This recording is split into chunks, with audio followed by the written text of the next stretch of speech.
Today I want to discuss the ways we can minimize our exposure to chemical when we're oil painting. This is something I'm working on.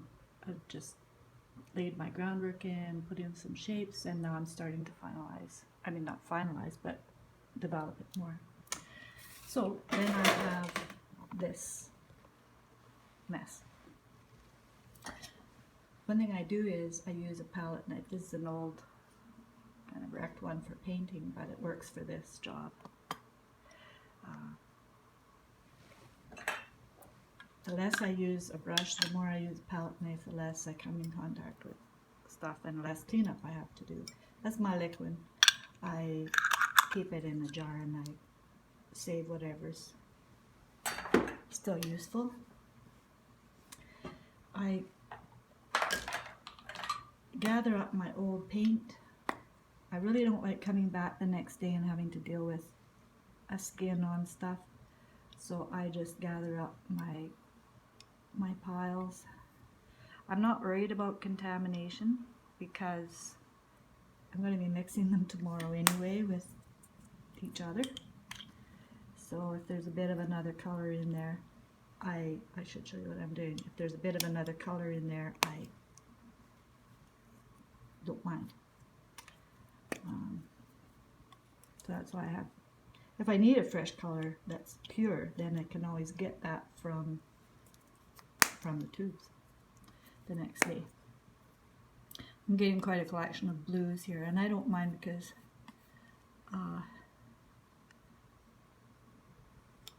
I just use them all contributing to each other. I don't bother. I've got Prussian blue in there and ultramarine.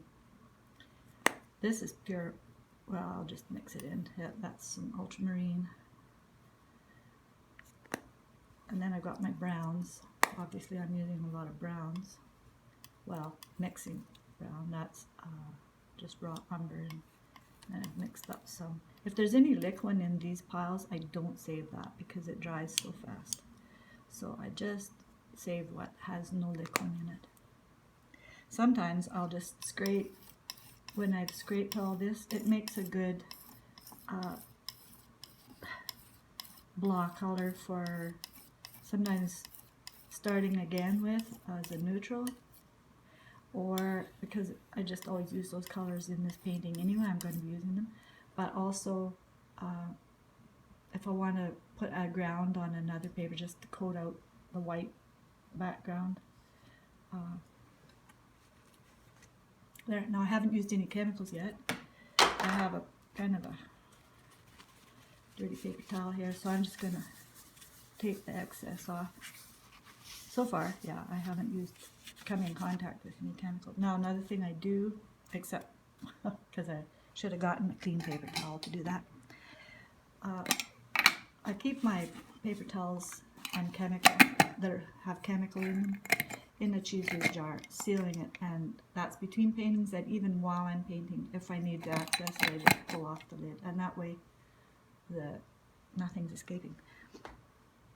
To clean my brushes,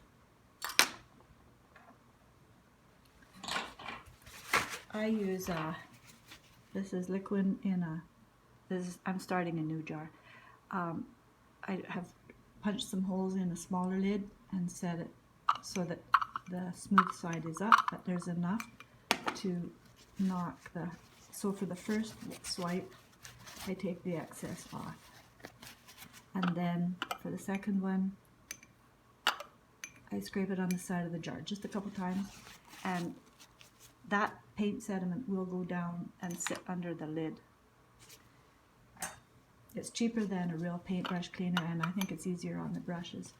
So I get most of it out this way, so I'm not putting a lot of sediment in there. It saves me having to change this water very often. And then I've got most of it out the second time, so that's 2 dips per brush. You know, some people, when I started doing painting, people said you should use no odor or low odor paint thinner, and I don't like masking it because you're getting it anyway. So I'd rather smell it and know how much I'm getting.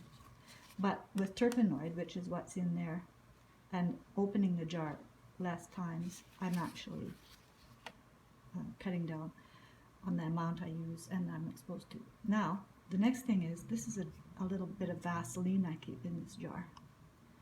And what I'll do is take a blob out and wipe it in the palm of my hand.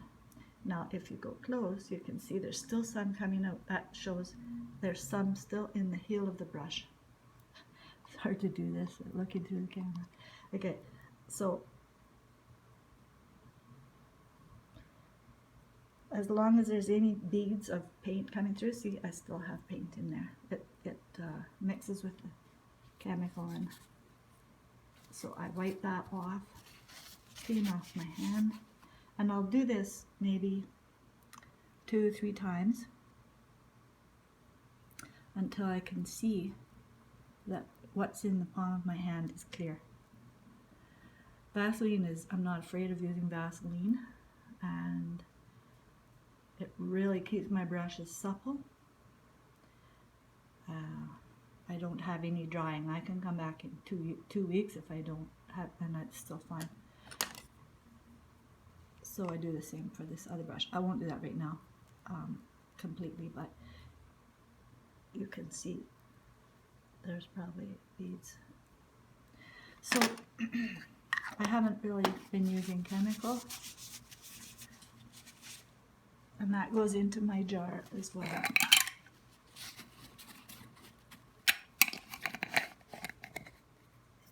And it's sealed. I do have Murphy's oil soap, and when I want to just play with my brushes and get everything cleaned up, I'll soak them sometimes in Murphy's oil soap, and that renews. It's very gentle on the fibers, whatever they are, and also very gentle to my hands and to the brushes. I hope I've remembered to tell you everything about that. I do sometimes scrape this down with one of these. It just gets the residue that hasn't come off with the paper towel. So here's to less chemicals.